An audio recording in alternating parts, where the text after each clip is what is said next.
Halo Sobat Mesra, selamat datang di channel YouTube Yamaha Mesra. Dan kali ini kita mau ngasih tips bagi kamu pengguna motor Yamaha. Dan untuk kali ini kita mau bahas dulu untuk motor Maxi ya, karena di Maxi ini dia punya fitur MID di speedometernya. Oke, jadi biar lebih jelas, biar lebih paham lagi bagaimana cara memaksimalkan MID ini, langsung saja kita panggil ahlinya, Bang Rianda. Hede. Nah, gini dong. Yes. Ini perkenalkan diri dulu Bang, namanya siapa? Ya, perkenalkan nama saya Rianda Saputra ya, sebagai trainer di Yamaha Education Alpha Scorpio Medan. Nah, jadi langsung kita panggil ahlinya ya. Yang melatih seluruh mekanik di area Medan Sumur Riau Aceh ini orangnya. Ya. Jadi gak usah ragu lagi apa yang diomongin sama dia. Oke. Kita mulai langsung aja ya. Bagaimana cara apa namanya bahasanya ya? Settingnya. Kita akan kenalkan dan jelaskan fungsi-fungsi dari fitur yang ada di speedometer Lexi ya. Baik menu-menu indikatornya dan juga menu multi information display. Dan kita bisa langsung praktekkan di motor kita. Tapi kalau untuk MID ini ya, antara Lexi, Aerox, NMAX dengan S-Max itu nggak jauh beda ya? Ada sedikit perbedaan ya. Mungkin ada di Lexi namun tidak ada di NMAX dan sebaliknya. Oh, begitu. Pasti ada sedikit perbedaan. Oke, kita bahas di Lexi dulu ya. Ya. Karena tapi kalau Lexi sama Aerox sama nggak sih? Kalau Lexi dengan Aerox ya hampir sama. Hampir sama. Oke, jadi ya bisa dong di apa Untuk namanya? menu speedometernya ya. Iya, menu speedometernya ya, menu speedometernya. Langsung kita bahas aja ya. Ya. Nah, ini sekarang kita udah di motor Lexi. Ya. Ini motornya di Lexi tipe S ya, karena dia pakai kunci remote.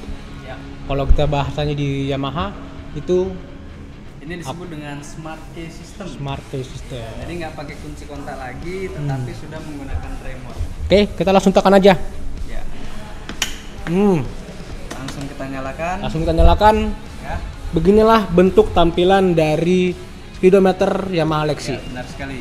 Oke, Oke. jadi di sini saya jelaskan sedikit ya mengenai menu-menu indikator yang ada di speedometer Lexi ya. Nah, untuk yang sebelah kiri ini adalah indikator bahan bakar ya. Ini menunjukkan banyaknya bahan bakar yang ada di tangki ya. Berarti Jadi ini sebelah kalau kiri ya? barnya cuma satu ini artinya bahan bakarnya sudah rest ya, sudah sedikit. Kemudian untuk yang paling atas ya, ini menunjukkan RPM. RPM. Nah, atau putaran mesin ya. Jadi kalau misalnya kita nyalakan ya, kita nyalakan, maka ini akan naik ya sesuai dengan putaran mesin saat ini. Kalau kita gas juga dia akan naik lagi ya. Nah, Oke. jadi ini dikalikan 1000. Contohnya ini ada di angka 1 ya, di pertengahan antara 1 dan 2, artinya 1500. 1500 ya. Ya. Ini untuk RPM. Oke. Oke. Kemudian untuk yang di sebelah kanan, nah ini ada jam. Nah, jam. Nah, jadi kita bisa melihat jam juga di sini, ya. Jadi kita nggak perlu nengok tangan lagi ya, langsung tengok Nggak aja perlu. di speedometer. Udah sangat praktis ya, karena di sepeda motor udah ada jamnya. Oke. Kemudian untuk yang paling tengah ini untuk speed ya, ataupun kecepatan daripada sepeda motor. Oke. Ya, ataupun speedometer. Oke, jadi kalau kita berjalan ini akan naik sesuai dengan kecepatan motor kita. Nah, tambahan lagi nih, kalau misalnya kita di RPM 6000 ke atas akan nyala VVA-nya. Ya, Nah, di sini ada di atas jam itu ada VVA. ya benar sekali. Akan menyala dia, cuy, gitu. Artinya kalau VVA itu menyala, tarikan mesin di setiap putaran itu merata. Kalau misalnya indikator PPE-nya menyala, artinya teknologi PPE-nya itu bekerja. Bekerja ya. Nah, pastinya tarikan juga terasa lebih enak lagi ya. Oke, Jadi walaupun jelas dia di dong. putaran Jelas. atas ya, tenaganya tetap enak tarikannya. Oke. Itu mengenai speedometer yang ada di motor Yamaha Lexi. Ya. Nah, kita bahas ke Kemudian ini untuk yang multi information display ya. MID. Jadi untuk MID-nya ini bisa dirubah-ubah ya. Ada beberapa menu yang tersedia. Oke, untuk yang pertama ini ada UDU. UDU itu Ini apa, Bang? adalah total perjalanan. Total perjalanan. Nah, jadi dari kita awal beli baru motornya ya sampai saat ini ternyata total perjalanannya ini sudah 5.998 km. Udah capek juga ya? Ya belum lah. Oh, belum ini ya? masih sedikit nih jaraknya. sedikit. Ada yang 90.000 ya kan. Berarti motor ini kalau dijual masih tinggi harganya. Karena masih 5.000 nih. Masih termasuk baru ya. Tergolong baru. Oke. Kemudian untuk Odo ini tidak bisa di reset ya. Oh, nggak bisa di reset. Tidak bisa dinolkan. Karena Karena ini dia ada orang yang mencakup. bilang kalau misalnya Hmm, speedometer digital itu yang odometernya bisa di reset. Ini nggak bisa ya? ini nggak bisa. Apapun caranya? Untuk yang digital tidak bisa ya.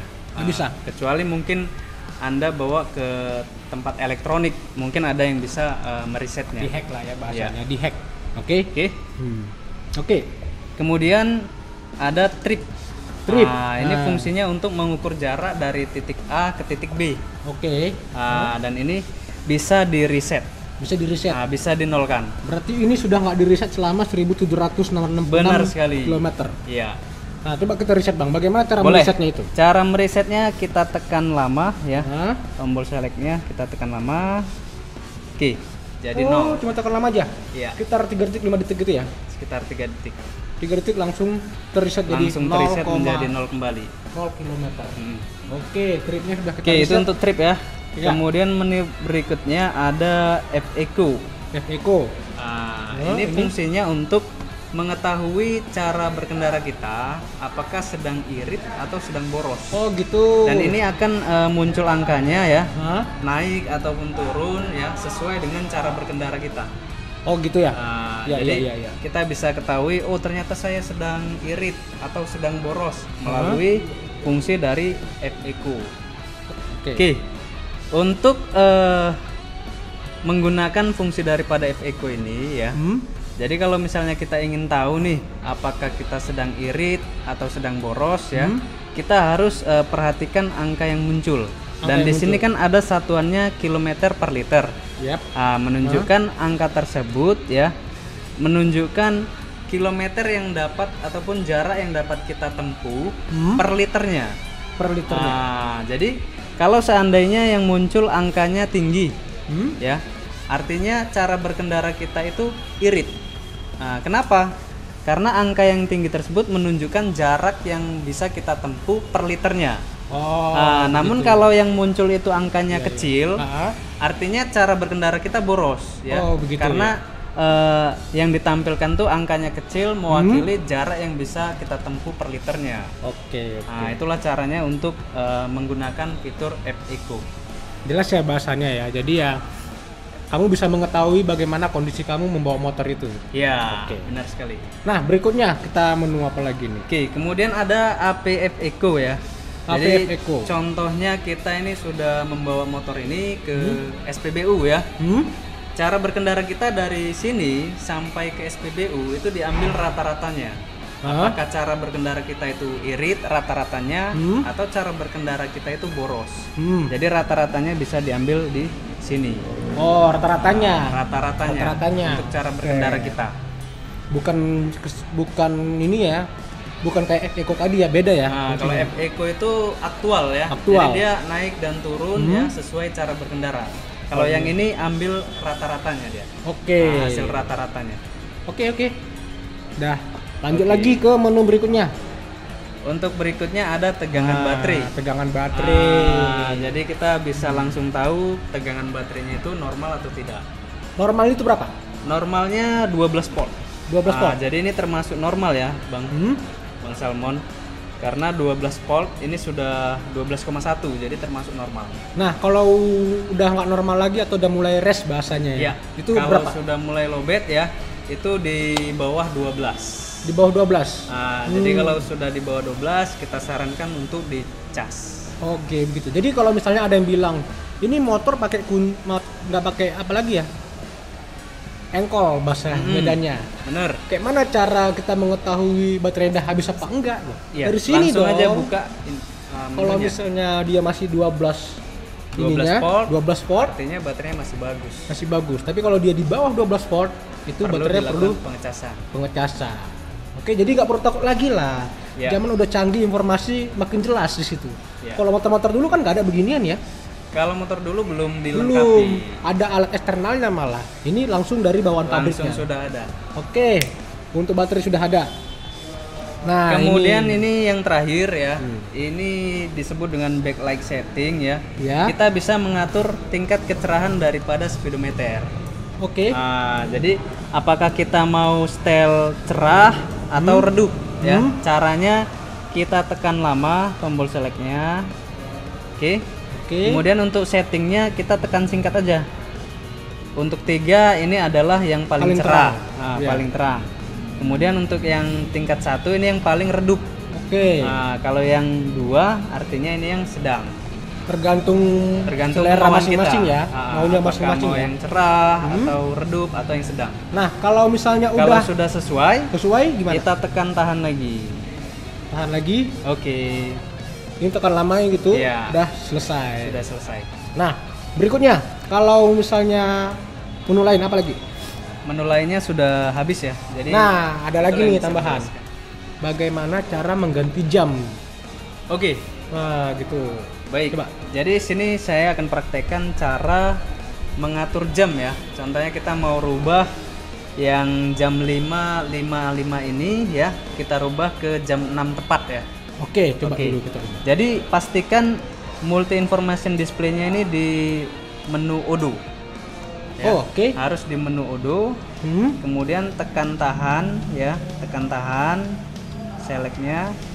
Setelah berkedip jamnya kita atur dengan angka yang kita inginkan. Itu yang bagian jam ya, Contohnya Bang ya? Jam 6. Ah. Nah, ini contohnya jam 6 ya. Oke. Kemudian untuk berganti ke menit, kita tekan tahan lagi. Nah, kemudian setelah menit berkedip, kita tekan singkat ya. Kita atur sesuai dengan yang kita inginkan. Nah, contohnya jam 6 pas. Hmm. Setelah sesuai dengan yang diinginkan, kemudian tekan dan tahan. Nah, inilah Selesai. pengaturan jamnya sudah selesai. Simpel itu ya? Simple. Simpel ya? Ya, Jadi tapi yang nggak usah kalau bingung tahu lagi. triknya ribet juga. Ya ternyata simpel. Telah Iya. dipraktekkan gini simpel kok. Cuma Ya. jadi buat kamu yang punya motor Maxi dan sudah ada fitur jam di speedometernya, itu dimaksimalkan aja lah ya. Iya. Supaya kita mengingat waktu. Jangan kita telat sampai 1 jam, ya kan? Karena jam yang di speedometer salah gitu. Iya. Sesuaikan aja dengan jam handphone kamu atau ya jam di rumah kamu gitu. Oke? Oke. Nah, Sobat Mesra, tadi kita udah membahas bagaimana menu-menu yang ada di speedometer Yamaha Lexi ini. Dan hampir sama di semua motor Maxi ya, hampir sama, bukan sama, oke? Terus ada juga bagaimana penjelasan mengenai MID serta bagaimana cara settingnya. Nah, sekarang kita mau tahu dulu apa nih, mau kita lanjutin Bang? Tentang Lampu-lampu indikator yang ada di speedometer. lampu-lampu indikator yang ada di speedometer. Ayo sini, lihat dulu nih. Kita nyalakan dulu ya. Nah, dia ada di bawah ini. Nanti dia akan menyala. Nah, itu dia lampunya sudah. Oke, jadi memang ada beberapa lampu indikator ya, ada yang di samping ya kan, kemudian ada juga yang di bawah. Oke. Nah, jadi untuk yang di samping ini lampu indikator lampu tangan. Nah, bisa kita Oke. lihat ya. Nah, lampu Ini ke sen kiri, ini ke kanan. kanan. Oke. Kemudian di sebelah sini ini adalah lampu indikator Smart Key System. Smart Key System dia warna kuning tadi ya. Warna kuning ya. Oke, kemudian di sini ada lampu indikator lampu jauh. Lampu jauh. Coba Nah, dinyalakan lampu dulu, jauh Bang. ya. Oke. Nah, ini contohnya. Nah. Ketika kita nyalakan. Itu dia. Ini untuk indikator lampu jauh. Oke. Oke. Nah, Berikutnya di sini ada lampu indikator FI. Ya. FI. Jadi jika ada problem ataupun masalah di sistem fuel injection, lampu indikator ini akan menyala. oh gitu. Nah, Ya, oke. ya. Kemudian di sebelahnya juga ada lampu indikator panas mesin. Oh, yang warna apa tuh Bang? Yang warna merah. Oh, nanti dia warna merah kalau muncul ya. Nah, Oke. Jadi kalau untuk lampu indikator ini, kalau dia menyala, artinya motor tersebut jangan dipaksa untuk dikendarai ya. Oh gitu. Artinya harus dimatikan. Harus dimatikan. Karena ini memberitahukan tanda bahaya juga ya. Oh. Karena panasnya sudah terlalu tinggi. Oh gitu. Yang dikhawatirkan kalau kita paksa untuk dikendarain, motornya bisa jim. Oh ya? Nah, bisa mati karena panas yang berlebih. Berarti kalau udah muncul lampu apa namanya FI tadi langsung Indikator panas. indikator panas, Nah, langsung bawa ke bengkel disarankan aja. langsung matikan motor ya, bawa ke bengkel resmi Yamaha. Oke, begitu. Dan ini penting loh. Ya. Jangan kita teroboh sama motor kita karena informasi sudah jelas diberitahu dari Iya. speedometer ini. Oke? Oke. Nah, Kemudian untuk lampu indikator yang terakhir ya, di sini ada simbol A. Ini mewakili stop and start system. oh iya, dia nyala saat di jalan ya. Stop and start system ya. Jadi kalau lampu indikator ini menyala, stop and start sistemnya itu sedang bekerja ya. Oke. Saat kapan dia bekerja? Saat contohnya kita berhenti di lampu merah. Hah? Nah, itu motor otomatis mati ya. Ya, ya. Nah, itu pasti akan menyala untuk indikator stop and start sistemnya. Oke. Oke. Nah, kamu tekan Dan dulu mesinnya. satu informasi lagi ya yang ingin saya sampaikan. Di sini bisa kita lihat ya, indikator di sini ada yang berwarna merah, kuning, hijau ya. Itu mengartikan bahwa seperti lampu lalu lintas kan ada merah, kuning, hijau ya. Oh ya, Kalau ya. merah itu artinya berhenti ya kan. Ha-ha. Kalau kuning tuh hati-hati ya. Kalau Ya. hijau artinya aman. Jalan terus sama. Itu hampir sama ya dengan fungsi daripada warna di indikator speedometer. Oh, gitu. Nah, artinya kalau hijau artinya Ya. itu baik. Baik, Kalau yang kuning ya artinya itu perlu dicek. perlu dicek ya. Nah, Tapi masih bisa karena- jalan kan? Masih bisa jalan, namun perlu pengecekan. Oke. Perlu diperiksa. Tapi kalau sudah warna merah seperti indikator panas tadi, itu sudah masuk ke bahaya. Itu overheat lah. Overhead. Overheat. Jadi kalau sudah nyala lampu merahnya, kita sarankan untuk berhenti ya. Karena kalau dipaksa motornya bisa Lampu merah tuh menyala karena panasnya berlebih. artinya air coolant-nya. Panasnya terlalu tinggi. Bisa dipengaruhi mungkin sistem radiatornya sudah bermasalah ataupun air radiatornya berkurang ya, tidak normal jumlah air radiatornya ataupun adanya kebocoran di sistem radiator. Oke. Banyak faktor juga yang bisa mempengaruhi. Itu kalau misalnya kita bicara di motor Maxi yang lama. Sekarang kita bahas di motor Maxi terbaru. Di sebelah kita ada motor Audi MX. Langsung ke sebelah ya. Oke.